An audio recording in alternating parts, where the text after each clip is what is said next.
Pag sinabi mong La Union, ano ang pasalubong na naiisip mo?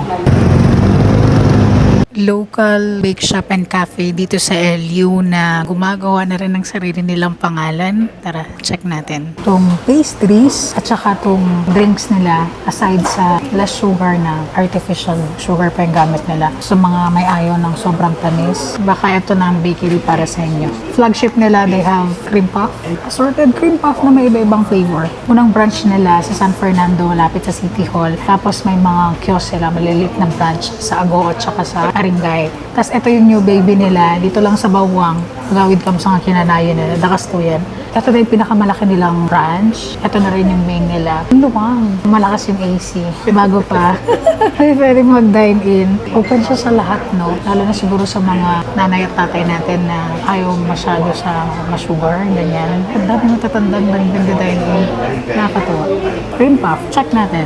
So, the story behind daw, Sir JP, gusto niyang mapakain yung tatay niya ng dessert na less sugar. So, it started with this. Ano feeling Pag sinabi mong La Union, ano ang pasalubong na naiisip mo? Siguro after nyo matikman dito, baka pwede nyo sabihin na JP's. Try nyo, consider nyo. Wait, good. Pag di ko nalaman yung background niya na artificial sweetener yung ginagamit nila, I would say na matamis siya. Pero dahil nga sa artificial siya, so guilt-free, malambot, makrim siya. Parang ayoko siyang guluhin. Feeling ko same-same lang. So, katulad siya ng original, dinagdagan lang siya ng kung ano mang toppings siya. Same. Kumain ko ng dark chocolate. JP's Signature Blend. Dark chocolate niya pero hindi siya yung kalakasan na sobrang pait na. Hindi siya matamis. JP Signature Blend. Maramdaman mo nga, iba nga talaga yung tamis niya. Mellow lang yung tamis. Maganda kasi nangingibabaw yung kape. Yung flavor ng kape. Ayun siya Ayan. Hindi siya aggressive sa tamis. So, meron. Yung texture ng cream puff mismo, malambot.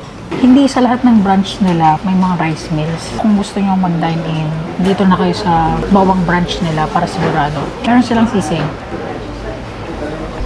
Sakto lang yung alat niya.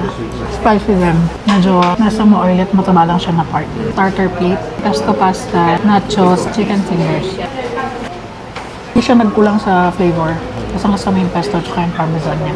Ito yung chicken fingers nila. Medyo heavy yung batter niya pero malutong.